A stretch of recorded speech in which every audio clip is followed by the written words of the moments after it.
belakangan ini tuh emang kayaknya hujan mulu ya, dan aku tuh sempet loh kehujanan. Ini kan kadang-kadang aku kayak penasaran gimana ya caranya kalau lagi musim hujan gini, ini kan bisa nimbulin penyakit gampang sakit. Wow, ini dari mana dokter, kehujanan juga? Tadi hampir kehujanan, tapi untungnya nggak jadi. Untung aku udah bawa beginian. Ini walaupun harusnya sebenarnya pakai jas hujan ya, tapi udah untung lah. Payungnya sampai masuk ya. Tadi lupa dimatiin, taruh di depan tadi ya. Nah, oke, ini. Nah, itu pakai handuk dulu aja, pakai handuk dulu. Oh iya, benar-benar. Dulu. Ini handuk benar-benar. Pas banget nih, nggak boleh basah ya memang ya, bener sih ya, nggak boleh basah bener. Jaketnya udah dong, jaketnya. Nah. Ini juga nggak boleh. Nah, ini yang pertama kali bener nih. Kita mesti buka jaket dulu supaya apa? Tidak lembab. Nanti bakal ada penyakit atau virus atau bakteri, bahkan jamur yang bisa membuat kita sakit. Makanya orang kadang-kadang nggak basah-basah, kering di badan, jamuran nanti ya. Atau gitu. malah Jadi orang jadi kalau virus. basah nggak boleh. Ya benar. Sebenarnya itu hujan sendiri tidak membuat seseorang sakit secara langsung, tapi dia membuat situasi dan kondisi buat virus, bakteri, jamur itu jadi lebih nyaman.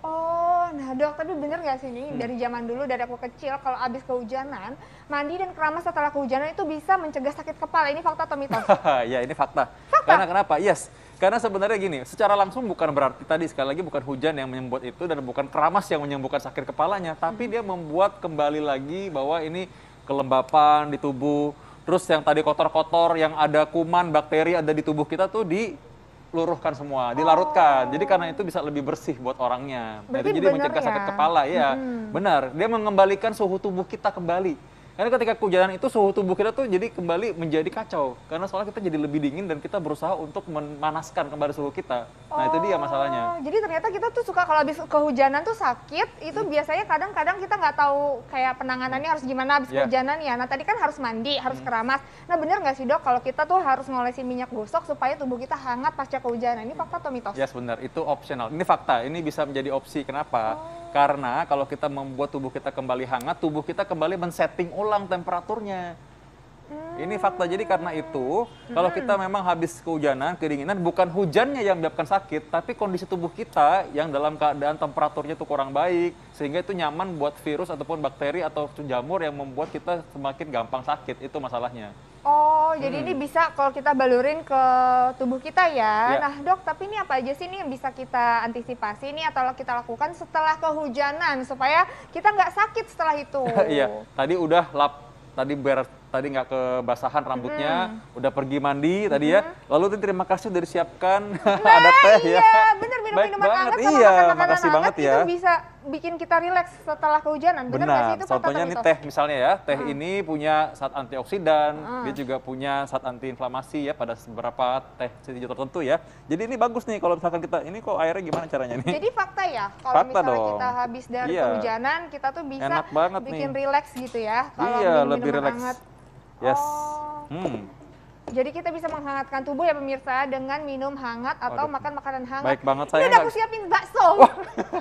Ini alasan ya. Ini nomor 2. Bener kok, pinter banget sih nyediain bakso pas lagi lapar. Nah jadi kita mengkondisikan tubuh kita supaya siap dengan protein. Karena tubuh kita ketika kehujanan ini sangat rentan dan rapuh terserang penyakit.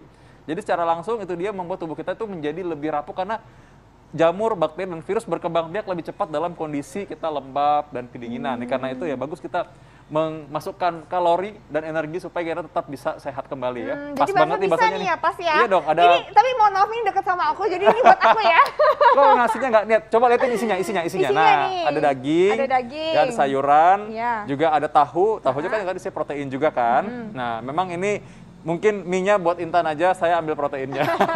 Ya, terus kalau misalnya kita udah nih, udah mandi, udah dibalurin minyak hangat, terus udah gitu kita makan dan minum yang hangat-hangat. Itu biasanya ngapain lagi dok? Iya, boleh selain teh hangat tadi bisa campur dengan jahe. Jahe ini juga bagus banget nih. Jahe kan apalagi kalau di depan rumah saya juga ada tanam jahe juga, jadi bisa bikin apapun. Tapi kalau Anda misalkan nggak punya, Anda boleh pakai jahe yang sudah udah dibikin bubuk seperti ini, ya, jadi sudah instan lah ya. Anda boleh campur juga dengan minuman Anda, iya. Oke, nah dokter, ini fakta atau mitos nih, kan kadang-kadang kalau misalnya aku pergi ke suatu tempat kehujanan, nah aku nggak bisa ganti baju di sana, nggak ada anduk juga, nah terus kita biarin supaya baju itu sampai nantinya kering lagi, ini bisa menyebabkan kembung dan masuk angin. Ini fakta atau mitos? Oh ya, ini mitos sebenarnya ya. Nah, jadi kita memang sebaiknya memang tadi sekali lagi tidak membiarkan ini baju ini kering di tubuh kita, tapi nggak usah terlalu panik juga. Kalau terlanjur gimana? gimana gini, saya malah jadi sakit. Nanti tambah-tambah karena itu kita punya pikiran udah mau sakit, jadi sakit betulan. Tenang aja, udah kalau udah telanjur demikian, tunggu sampai pulang mandi, bersihkan badan semua. Lalu ya itu hangatkan tubuh kita dengan tadi makan dan minuman yang hangat-hangat. Maka itu harusnya bisa mencegah kita dari sakit. Jadi ingat, bukan hujannya yang bikin sakit, tapi kedinginan dan tubuh kita. Satu lagi tadi sakit kepala ya, tadi juga ya, karena dalam tubuh kita, dalam wajah kita dia ada rongga-rongga sebenarnya.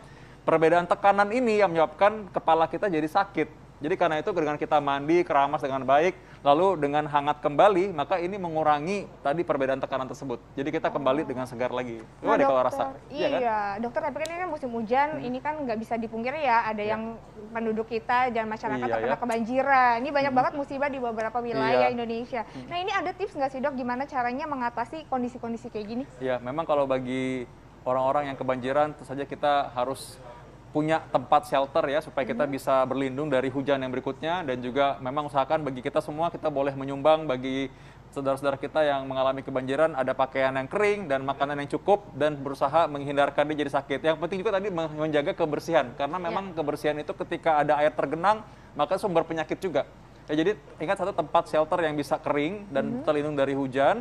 Yang kedua juga makanan dan pakaian yang kering juga ya buat mereka. Tapi dokter, ini kan lagi pandemi ya. Iya. Misalnya kita di rumah ada kebanjiran, rumah kita tergenang. Ini sebaiknya lagi kondisi pandemi kayak gini kita tetap berkumpul di posko atau seperti apa? Atau ada tips-tipsnya nih dokter? Ya benar. Salah satunya adalah itu yang menyebabkan penyakit itu gampang menular. Karena ketika hujan, orang nggak di outdoor, pasti hujan itu kan dalam ruangan. Dalam ruangan pasti mereka dempet-dempetan, sehingga kita dalam jarak napas nih.